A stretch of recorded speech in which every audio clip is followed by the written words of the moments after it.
Johannes 20, die evangelie van Johannes, hoofstuk 20 van vers 24 af, maar kom ons bid eers saam.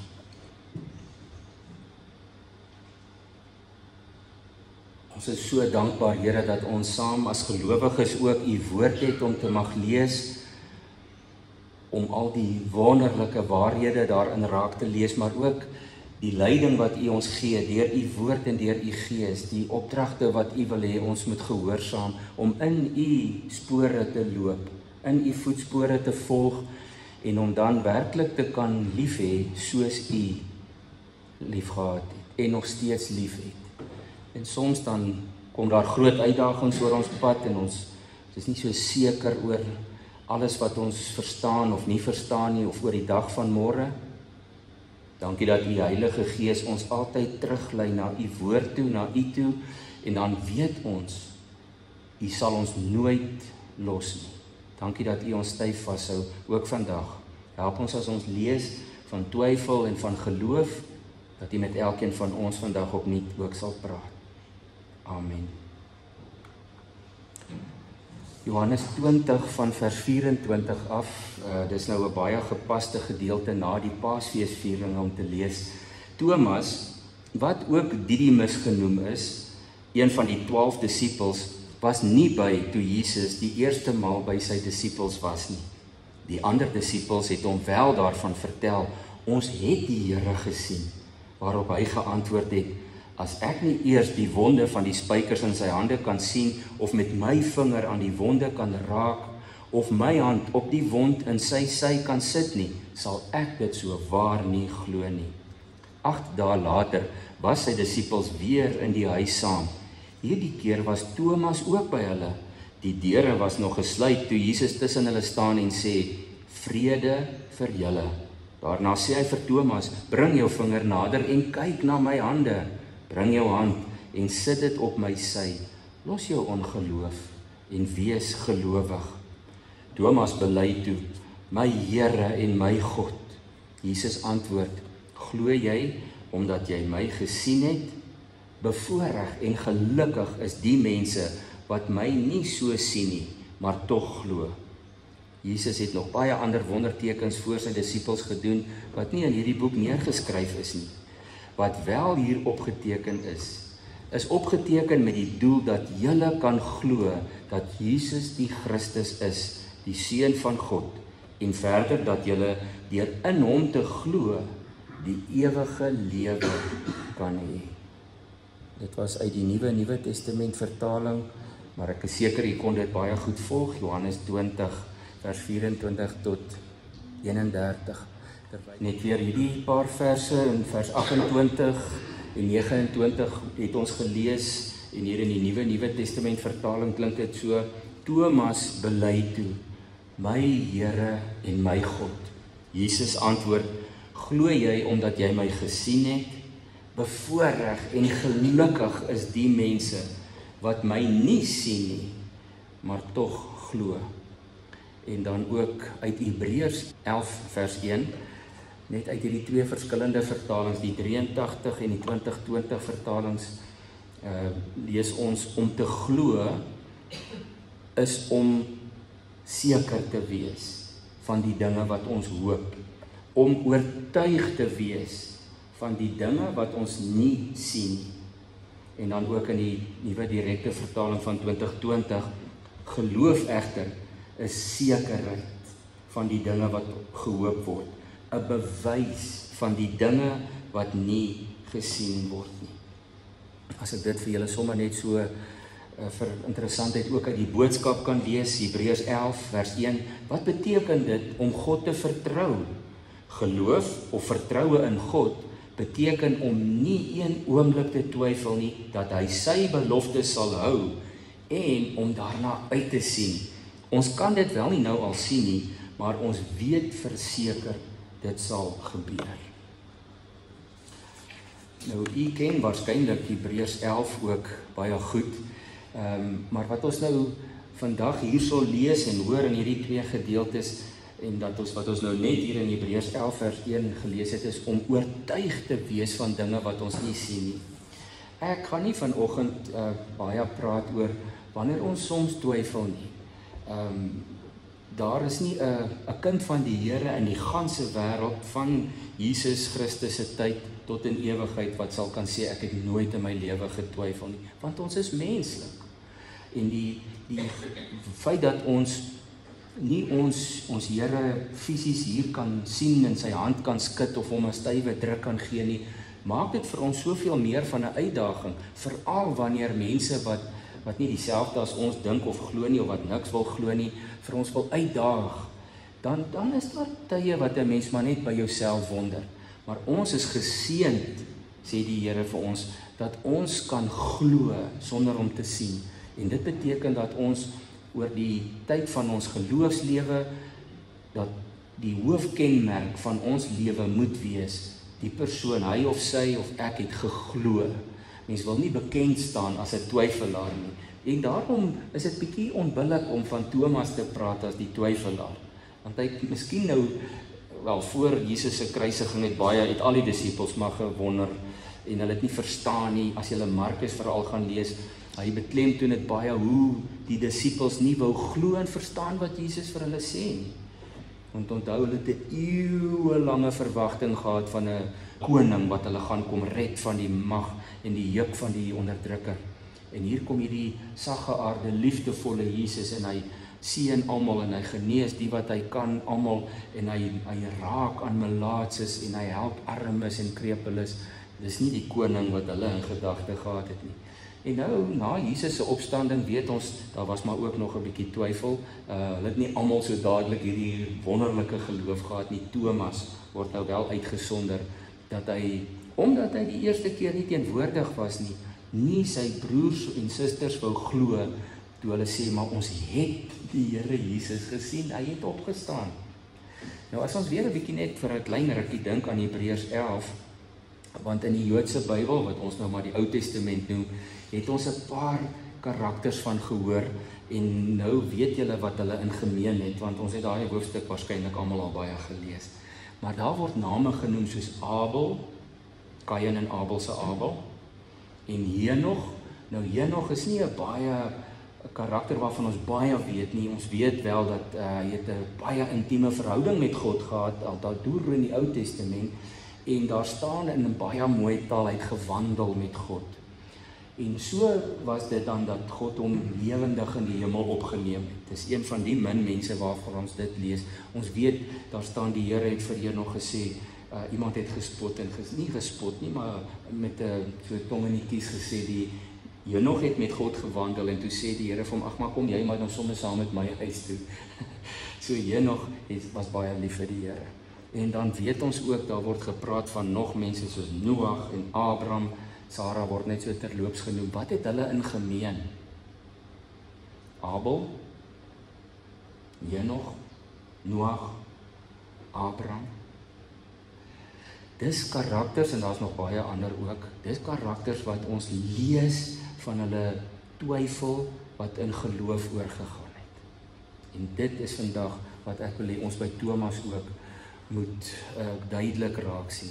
Die eerste punt is dat ons kan lees van mense soos Thomas wat openlik getwyfel het. En weet julle wat, hoe wonderlik is dit nie, dat die Bybelskrywers en die onder leiding van die Heilige Gees en uiteindelik met die samestelling van ons Bybel, niemand gevoel het, ons moet hierdie uithaal, ons kan nie laat die mense sien, Thomas het getwyfel nie. Dit is so eerlik in sy verhouding met God, en ons kan dit lees en daarmee identifiseer. Daar's baie mense wat openlik getwyfel het. As ons nou byvoorbeeld terugdink aan Sara en Abraham, julle kan dit self gaan lees in Genesis 18, julle ken dit ook waarskynlik goed. Van vers 11 af staan daar, Abraham en Sara was albei al baie oud, en Sara was verby die ouderdom van kinders in die wêreld bring, en daarom het sy by haarself gelag en gedink, sal ek nog genot kan hê, sodat ek, nou dat ek afgeleef is, en dit met die man wat oud is? En toe vra die Here vir Abraham, waarom lag Sara? Nou die agtergrond is net, die Here het aan Abraham verskyn deur middel van die engel van die Here, en daar in 'n tent met Abraham gepraat, en Sara het gestaan en afluister by die deur. Die Here vra vir Abraham, waarom lag Sara?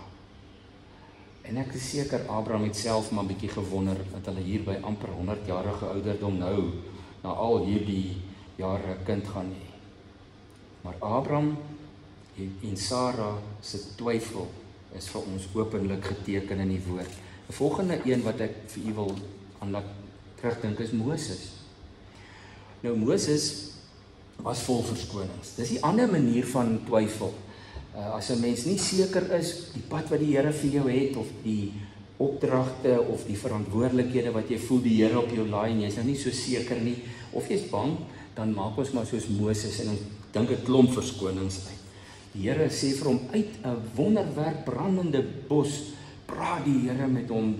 Moses kan nie anders nie as om te weet, maar dit is nou die Skepper God wat hier met my praat. God sê vir hom, ek stuur jou na die Farao toe, jy met my volk uitlei uit hierdie slawerny van meer as 400 jaar na die beloofde land toe. Dan sê Moses, ek weet nou nie so mooi nie, Here, wat gaan ek vir die Israeliete sê, wie is u? Dan sê die Here, ek is wie ek is. Die Here gee elke keer 'n antwoord. Dan protesteer hy nog verder en hy sê, ja, okay, maar as ek nou daar by die Israeliete kom en hulle wil my nie glo nie, toe sê die Here vir hom, bring jou kierie hierso. En die Here maak dat as Moses sy kierie neergooi, kan dit deur 'n wonderwerk in 'n slang verander. Die Here sê vir hom, ek sal jou help, jy moet nie bekommerd wees nie. Ja, Moses is nog steeds nie lus nie. Hy sê, ja Here, en Eksodus 4 vers 10 wend hy so 'n laaste poging aan. Hy sê, ag Here, ek kan nie goed praat nie. Ek kon nie vroeër nie en ek kan ook nie nou nie. En hier waar u met my praat, sukkel ek ook. Ek praat swaar, my tong sukkel. En dan sê die Here vir hom, jy gaan nie wegkom nie, ek sal jou broer Aaron saam met jou stuur. Ons moet nie so wees soos Sarah, wat as ons hoor die Here vir ons 'n onmoontlike taak voor ons bring, dan lag ons eintlik in twyfel daaroor, nee, dit kan nie gebeur. Of soos Moses, as die Here sê, ek wil hê jy moet vir my 'n ding doen, dan dink ons verskonings uit, nee, ons kan nie, ek het 3 goeie verskonings, hoekom ek dit nou nie kan doen. Ek hoop nie, ons is van daardie mense nie. Ons moet nie so wees nie. Ons moet die versoeking weerstaan om so Sarah en Abraham te dink, iets is nie vir God moontlik nie. En ons moet die versoeking weerstaan om soos Moses en baie ander in die Bybel, rits verskonings uit te dink, hoekom ons dit nie wil doen nie. En dalk diep onderliggend is dit twyfel. Ek dink nie dit gaan gebeur nie. So nou gaan ek maar verskonings uitdink. So daar is mense wat eers openlik getwyfel het. Thomas was een van hulle. Ons sal nou 'n bietjie by hom uitkom. Maar dan lees ons ook van mense wat blindelings vertrou het, waarvan ons lees hulle het nie teruggedeins nie. Nou daaroor skryf die Hebreërskrywer vir ons baie mooi. Hy skryf van mense wat deur God geroep is om gehoorsaam te wees, en ons kry dit ook. Ons het nou dalk nie hierdie duidelike ontmoeting soos Moses of Abraham met God gehad nie, maar ons weet wat die Here van ons vra. Ons is geroep om gehoorsaam te wees, en ons is geroep om onder andere wanneer groot beproewings oor ons pad kom of vir ons voorlê, nie in God te begin twyfel. In Hebreërs 11 vers 7 lees ons nou daai mense waarvan ek nou gepraat het. Abel kan nie maar self gaan lees, maar dan skryf die skrywer oor Noag, omdat Noag geglo het. Noag het nie getwyfel nie. Omdat hy geglo het, het hy God eerbiedig gehoorsaam toe hy gewaarsku is oor dinge wat nog nie gesien kon word nie.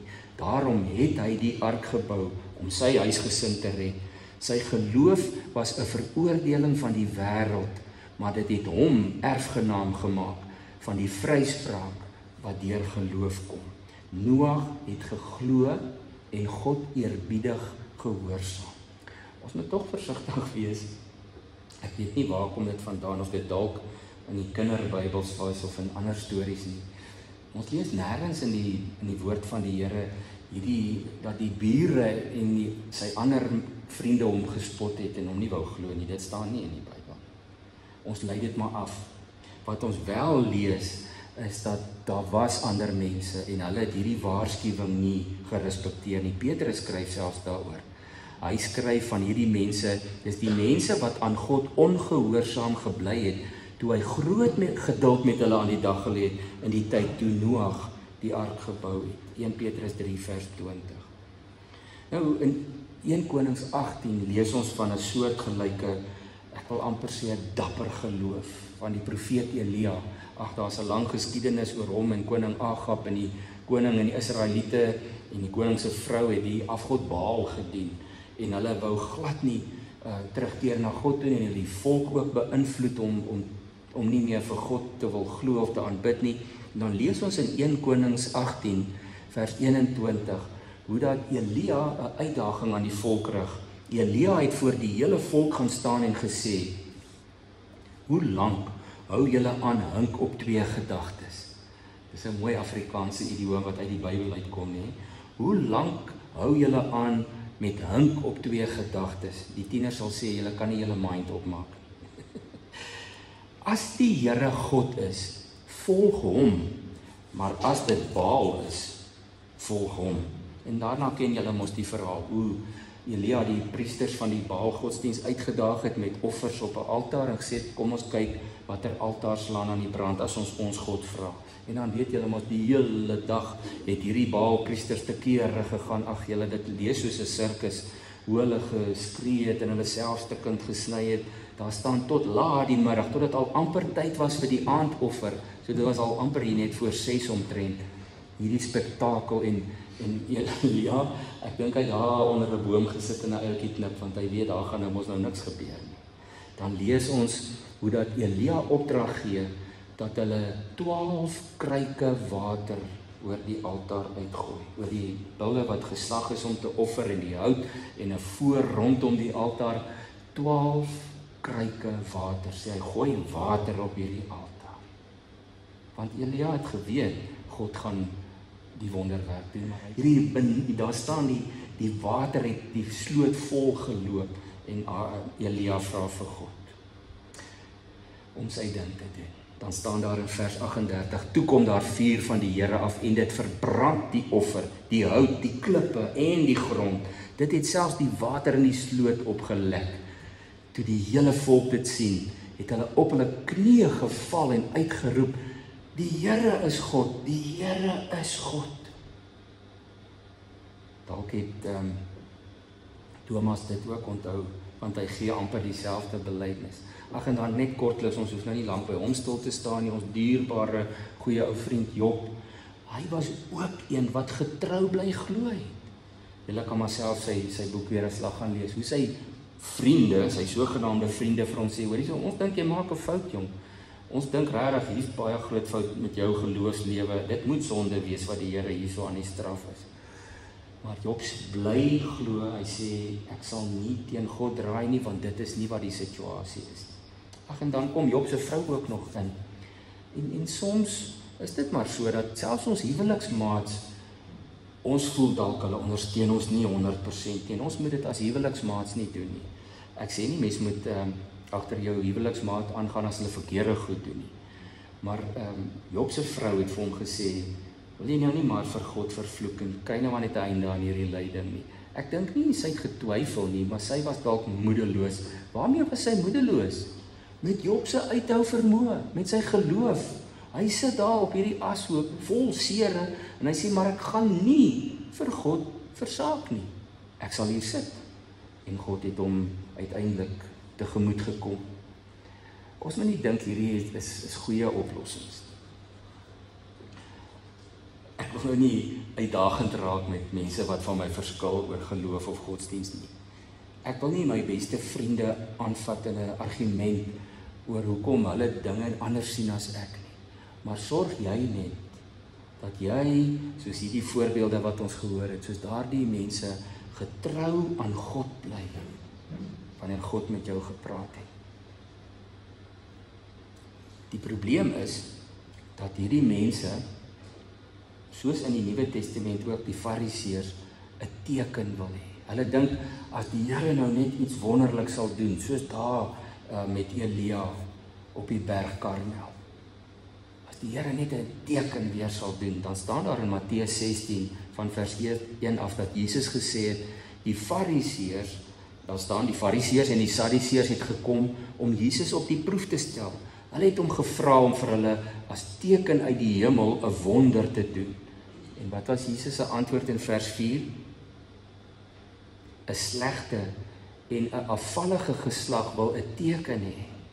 En geen teken sal aan hulle gegee word nie, behalwe die teken van Jona. Nou hy het hulle daar gelaat en weggegaan. Nou al wat hy bedoel met die teken van Jona is, Jona het probeer wegkom van God af. Maar op 'n wonderwerk manier was die teken wat hy eintlik nie wou gehad het die Here tog vir hom 'n teken gegee, meer as een, nê, die vis, die boom waaronder hy gesit het, maar God het sy plan met daardie heidense volk deurgevoer. Jona was ook maar vol verskoning, nes Moses. Die kruks van die saak is, Jesus sê, dis 'n slegte en 'n afvallige geslag wat vir 'n teken vra. Want dan glo 'n mens vir 'n rukkie, omdat jy 'n teken of 'n wonderwerk gesien het, en dan wanneer jou geloof getoets word, dan wil jy eers weer nog 'n teken sien. En daar misbruik mense God, om net vir hulle tekens te gee. Ons moet ook nie eers so praat nie. Ons moet nie sê ons het vir die Here gevra vir 'n teken nie. Vertrou God. Moenie vra en wag vir tekens nie. Kom ons leer by wat ek nou graag wil noem, die nuwe Thomas. Nie die ou Thomas nie.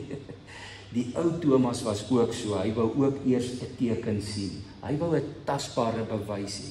Hy het gesê, ek kan nie en ek sal nie glo voor ek nie met my eie oë gesien het en met my eie hande dit gevoel het nie. Die disippels was maar aanvanklik ook 'n bietjie ongelowig. Hulle wou nie aanvaar wat die vroue vir hulle kon vertel het toe hulle vroeg van die graf af teruggaan nie. Petrus en Johannes hardloop so intoe om self te gaan kyk. Jy onthou verlede week het ek gesê, vrouens se getuienis was nie betroubaar in die wetlike aspekte van daardie tyd nie. Miskien was dit 'n rede, anders wou Petrus en Johannes dalk maar net seker gaan maak, hulle het nie verkeerd gekyk nie, maar hulle glo nie die vrouens nie. In Lukas 24 lees ons 2 ander disippels op pad na Emmaus toe glo ook nie. Toe Jesus langs hulle kom stap, hulle herken hom nie, wat sê hulle vir hom? Hulle sê, nee, daar het niks van gekom, van hierdie Messias wat ons verwag het nie. En om alles te kroon, sê hulle, die vroue uit ons kring ons ook nog kom ontstel, want hulle sê hulle was vanoggend by die graf en hy is nie daar nie. En wat gaan julle nou doen, kon Jesus vir hulle gevra het, nee, ons gaan maar terug huis toe, ons het moed opgegee. Is ons nie ook so, dat as ons dink, ons het nog nie die teken gesien nie, soos Thomas of hierdie 2 op pad na Emmaus toe, nee, of Petrus en Johannes, ons wil eers self gaan kyk, ek wil eers self sien. Daarom het ek saam met julle gelees, Thomas in vers 24, wat ook Didimus genoem is, was nie by toe Jesus die eerste maal by sy disippels was. Die ander disippels het hom wel daarvan vertel, ons het die Here gesien. Thomas se antwoord, die ou Thomas se antwoord was, as ek nie eers self die wonde sien van die spykers in sy hande, met my hand kan vat aan die wond in sy sy nie, dan sal ek dit so waar nie glo nie. Die ou Thomas is baie uitgesproke. Soos wie leef ek en jy? Leef ons dalk soos Sarah wat lag en dink God kan nie dit doen nie? Leef ons dalk soos Moses en Jona en die ander wat soveel verskonings het oor hoekom hulle nou nie hier in geloof vorentoe kan gaan nie? Daar's nou te veel goed wat ek nou hier nie wil aanvaar. Is ons soos hierdie ongelowige geslag wat elke keer 'n teken moet kry of wil kry voordat ons sal glo? Veel keer het ons nie dalk al vir die Here in ons stil gebed alleen in die binnekamer gevra, gesmeek vir 'n teken nie. Wat sê dit van ons vertroue in hom? As ons hom vra nou eers 'n teken vir ons te gee voordat ons sal glo of voordat ons vorentoe gaan beweeg. Of is ons ook dalk soos die ou Thomas wat sê, met my eie oë, as ek nie dit kan voel nie, sal ek so waar dit nie glo nie. Dan is ons ver van wat die definisie van geloof is.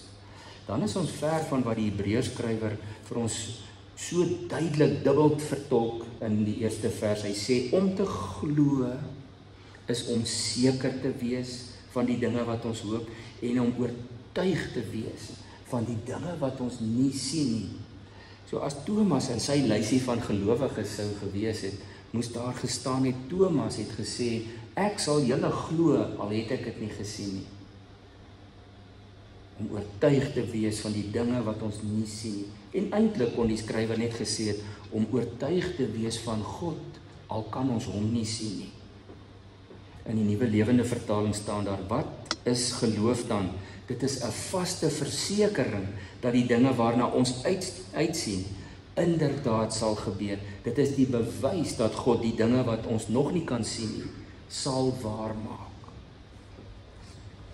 Kom ek en jy dalk vir die hoeveelste keer vandag onderneem by onsself om soos die nuwe Thomas te wees. Ons weet nie eers of Thomas toegevat het aan die Here nie. Hy het net volgens die getuienis van Johannes op sy knieë neergeval en uitgeroep, my Here en my God. Kom ons wees soos die nuwe Thomas. Kom ons glo, kom ons vertrou God, al sien ons nie. Amen. Kom ons bid saam. Here, ons moet bely dat ons baie keer maar soos die ou Thomas is, en soos Moses en Jona en Sarah en Abraham, dat ons soveel verskonings het oor hoekom ons twyfel kan regverdig. Hoe ons onsself dikwels uitvang, dat ons nie volledig 100% op U vertrou en op U staat maak. Dat ons kwel en wakker lê en rondrol van bekommernis. So asof U nie almagtig is nie. Nee, Here, help vir ons asseblief om weer vandag te weet en te besluit dat ons soos die nuwe Thomas moet leef. Dat ons soos die Israeliete moet wees nadat U die vuur op die altaar as teken vir hulle moes gee, om te sê, maar die Here is waarlik God. Ons weet dit. Ons weet U is God. Help ons om U altyd, elke oomblik, elke dag volledig te vertrou. Ons bid dit in die naam van ons Here Jesus Christus, ons koning en ons verlosser.